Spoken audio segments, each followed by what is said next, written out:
පුද්ගලයන් 242 දෙනෙකුට මරු කැඳවමින් අද අනතුරට ලක් වූ එයා ඉන්දියා ගුවන් යානයේ අනතුර ගැන ඉන්දියාවේ සිවිල් ගුවන් සේවා අධ්‍යක්ෂ ජෙනරාල්වරයාගේ ප්‍රකාශයකට අනුව එයා ඉන්දියා 171 ගුවන් යානය දේශීය වේලාවෙන් පස්වරු 1:39ට ඉන්දියාවේ බටහිර ගුජරාට් ප්‍රාන්තයෙන් අහමදාබාද් පටෙල් ජාත්‍යන්තර ගුවන් තොටුපළෙන් පිටත් විය. එය ලන්ඩන් ගැට්වික් වෙත ගමන් කරමින් තිබූ අතර දේශීය වේලාවෙන් පස්වරු 6:25ට ගොඩබෑමට නියමිතව තිබුණි. නමුත් ගුවන්ගත වීමෙන් ටික කලකට පසු ගුවන් ගමන් පාලන අංශයට මැයි දින ඇමතුමක් ලබා දුන් බව ඉන්දිය සිවිල් ගුවන් සේවා බලධාරීන් පැවසීය. ඉන්පසු ගුවන් ගමන් පාලනය විසින් කරන ලද ඇමතුම් වලට ගුවන් යානෙන් කිසිදු ප්‍රතිචාරයක් නොලැබුණි.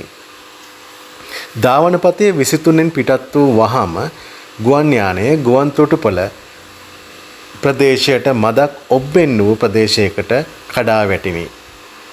වීඩියෝ වල දැක්වෙන්නේ Boeing 7878 Dreamliner යානය පහළට බැස ගොඩනැගිලි පිටුපසින් අතුරුදාන් වී ගිනි බෝලයකට පුපුරා යන ආකාරයයි. ගුජරාට් යනු ඉන්දියාවේ අගමැති නරේන්ද්‍ර මෝදිගේ නිජබිමද වේ. මෝදි මහතා 2001 වසරේ සිට 2014 දක්වා ප්‍රාන්තයේ මහා ඇමතිවරයා විය. ගුවන් යානයේ අනතුරට පත් වූ විට වෛද්‍යවරුන් සඳහා වූ නේවාසිකාගාරයක ගැටුණු අතර යානයේ වලිගය ගොඩනැගිල්ලෙන් නිරා ඇති ආකාරයේ ඡායාරූප වලින් දැක්වේ.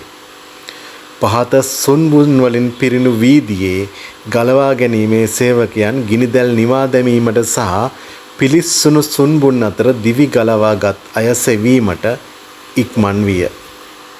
දැනගන්නට ලැබෙන අලුත්ම ආරංචි මාර්ගවලට අනුව මෙම ගුවන් අනතුරෙන් එක් පුද්ගලයෙකු පමණක් දිවි ගලවාගෙන ඇත.